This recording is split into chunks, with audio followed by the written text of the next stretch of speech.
Les amis, salut à tous, très heureux de vous retrouver, soyez les bienvenus à Lorient. Il est né le 12 juin 1998, il a donc 25 ans.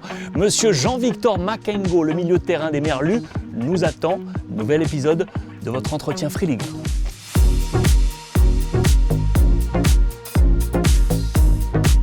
Jean-Victor, je le disais, merci de nous accueillir à la maison. Non, y a pas de souci. Vraiment. Bienvenue chez nous. Il fait beau. Ouais, franchement. Les gens disent que, mais non. Ouais, non, franchement, c'est. Pourtant, en plus, la semaine dernière, c'était pas ça. C'était Qatar. Ouais, c'était pas ça du tout. Bon, merci de nous accueillir pour lancer cette nouvelle saison. C'est l'entretien Free League 1 pour en savoir un peu plus sur toi. Tu sais, je voulais commencer avec 3 prénoms. Anaïs, Chris et Giovanni. Ça, les frères et sœurs. Ouais. Ça, Qu'est-ce qu'ils diraient de toi? Un garçon respectueux, bosseur, qui prend soin de sa famille aussi et qui est responsable. Je viens d'une famille qui est complètement sportive et Ouais. tout le monde joue au foot. Il n'y a que ma mère qui joue pas au foot, mais de mon père à mes frères et ma sœur même, qui joue au foot, qui a été professionnel, qui a joué en professionnel. Donc j'ai baigné dans ça depuis tout petit et je pense que il y a des choses, voilà, comme on dit, qui sont génétiques et qui sont dans le sang, on va dire. Quelles étaient tes idoles, tes équipes Fagnon, À l'époque, franchement, je m'en souviens, c'était à l'époque de PES, c'était Ouais. l'Inter Milan. Ouais. Avec Adriano, il frappait fort, etc. Donc c'était toute cette équipe-là, ce moment-là que je me rappelle le plus. Adriano, c'est pas un milieu de terrain. Non, c'est pas un milieu. Ok. Quel est le milieu de terrain aujourd'hui qui t'inspire? L'un des joueurs qui m'a le plus inspiré, c'est pas celui qui a fait, on va dire, qui a continué sur la lancée qu'il devait être, mais que j'ai beaucoup apprécié, c'est Moussa Dembélé de Tottenham. Très bien. C'est un joueur qui m'a énormément inspiré et que je continue même de regarder ses vidéos à l'heure d'aujourd'hui. L'Essonne, des clubs sur place, et puis le centre de formation du Stade Malherbe de Caen. Comment ça s'est fait ce passage pour quitter l'Essonne et arriver en Normandie? Ça s'est fait très rapidement. Comme tu disais sur mes frères et sœurs, moi j'ai eu un frère qui est parti assez tôt en centre de formation. Donc à l'âge de, je dirais, 10 ans, 11 ans, on m'avait déjà repéré. J'étais 2 ans avant l'âge auquel je devais aller au centre de formation. Je savais déjà que j'allais aller au centre de formation de Caen. Qu'est-ce que tu gardes de cette période normande? C'est Patrice Garande qui te lance avec ton premier match en pro face à Bordeaux, C'est ça. Caen-Bordeaux. Qu'est-ce que tu gardes de ça? Qu'est-ce que tu gardes de la Normandie? Franchement, que des bons souvenirs. C'est ma région adoptive. C'est une région où j'ai grandi, où d'adolescent je suis passé à jeune homme et j'en garde que des bons souvenirs. Tu as toujours été milieu de terrain? Non, j'ai commencé ailier. Ailier? Ailier, ouais. Ailier gauche, ailier droit. Donc et je pense que c'est de là que vient aussi on va dire cette faculté à pouvoir percuter et percer des lignes.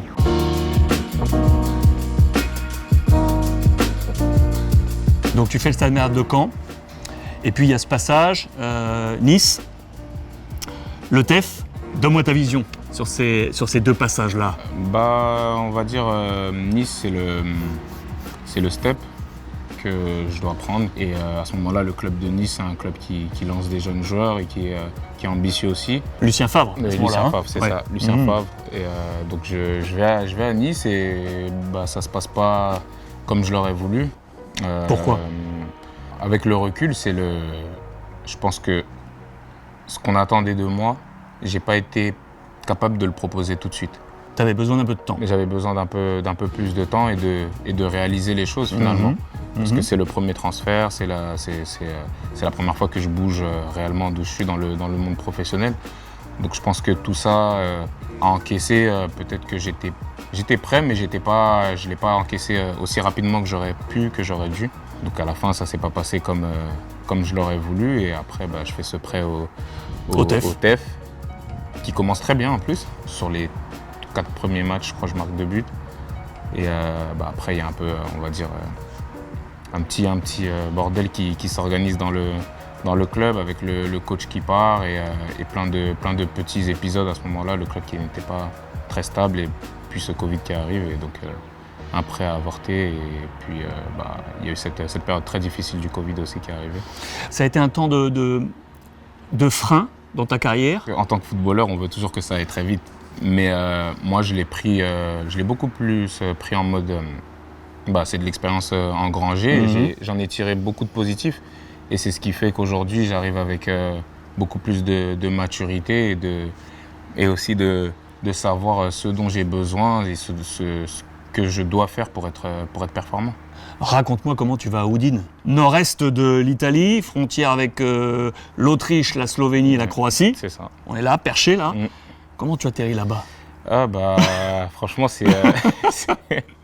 ça s'est fait dans les dernières heures, dans les derniers jours du mercato. À ce moment-là, je parle avec ma famille et je me dis que j'ai vraiment envie de tenter, de tenter aussi en plus de ça une expérience à l'étranger. Je ne le connaissais pas tant que ça le club à ce moment-là, mais c'est mes frères qui m'ont dit mais non c'est une grande institution, tu sais, ils me parlaient de Sanchez qui est sorti là-bas, de d'autres grands joueurs. Et ensuite quand j'arrive là-bas, je vais là-bas et je suis dans l'inconnu, je ne sais pas trop sur quoi je vais tomber. Quand j'arrive là-bas, je suis agréablement surpris. C'est là où je me disais que peut-être que je serais en train de reculer. Et au final, je me dis qu'au final, c'est limite plus une évolution et une avancée, et un moyen de me perfectionner, de devenir encore meilleur.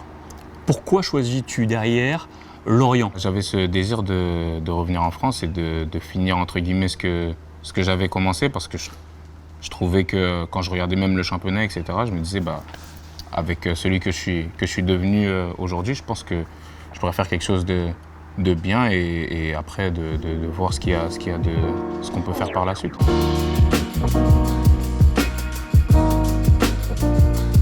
Tu viens d'avoir 25 ans, génération 98. On dit souvent que la plénitude, on est par là, 25, 26, 27, dans ces 3 années-là. Est-ce que tu penses être aujourd'hui le mieux équipé pour aller toucher cette plénitude?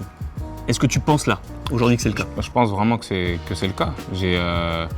J'ai tout pour moi, je me sens bien, je suis dans un bon environnement, dans un club aussi qui aspire à avoir de grandes ambitions cette saison. Un coach qui est, comme il a dit, son maître mot cette saison, c'est challenger. Donc je trouve que je suis dans les meilleures dispositions pour m'exprimer pleinement. Exactement. Souvent, en lisant ta trajectoire, les gens disaient, par le passage au Stade Malherbe de Caen, il a ce truc d'N'Golo Kanté. C'est une comparaison qui te flatte, qui te semble un peu à regarder là-haut, ou comment tu vois ça, toi? Non, franchement, c'est un grand joueur. C'est un king. C'est un très grand joueur. Moi, j'ai eu la chance de le voir avant à Caen, avant qu'il explose. Et ce qui est fou, c'est que ce qu'il faisait à Caen, ce qu'il fait aujourd'hui, il le faisait déjà à Caen. Il le fait juste à plus grande échelle. Et ça me flatte et c'est des choses qui me nourrissent et qui me donnent envie de me donner encore plus et d'atteindre des niveaux que j'ai toujours en tête. Et non, franchement, c'est gratifiant. Si je te dis 3, tu me dis quoi? C'est quoi 3? 3. Si je te dis 91. 91 et 3. 91 et 3. Si je ne me trompe pas dans mes chiffres. 91, tu me dirais l'Essonne. Ouais, l'Essonne, okay, ça c'est clair. 91. Si je ne me trompe pas, c'est le nombre de matchs en Ligue 1. Ah, ça c'est... Tu vas arriver au centième dans peu de temps. Ouais. Mais 3. 3 buts? Mais ouais, c'est pas assez, hein. C'est pas assez, ça. C'est vraiment pas assez. 3 buts, un ancien ailier, Adriano. Ouais, non, c'est pas assez. Il faut envoyer le couscous, là, cette année. Il faut que je tire. En fait, c'est le réflexe de tirer. J'ai pas ce réflexe j'ai pas forcément... Il y a des moments, il y a eu des périodes où je l'ai eu et ça m'a réussi en plus. Mais il faut que je retrouve ce truc-là de tirer. Et c'est quelque chose que... Là, je suis déterminé. Là, c'est la bonne, c'est la bonne. 100e match et 4e but. Obligé. Pour terminer l'interview, c'est le petit rituel. Je te montre une petite photo. Ah, ça c'est bébé JV, ça. Bébé JV. Ouais, ça c'est bébé JV. Ouais, ça c'est... Qu'est-ce que tu lui dirais à ce petit bonhomme? Tu n'as pas d'enfant encore. Non, pas encore. Mais il y en a plein dans ta famille. Je sais que tu les couvres comme si c'était tes enfants. Il y a mes neveux nièces, c'est mes enfants. C'est comme si j'avais déjà plein d'enfants déjà. Projette-toi, qu'est-ce que tu lui dirais à ce petit bonhomme-là? Ah, franchement, continue d'écouter tes parents et ne te pose pas de questions et va tout droit. Va tout droit. Merci infiniment. Merci à toi. Merci infiniment pour ce sourire, cette allégresse. Merci.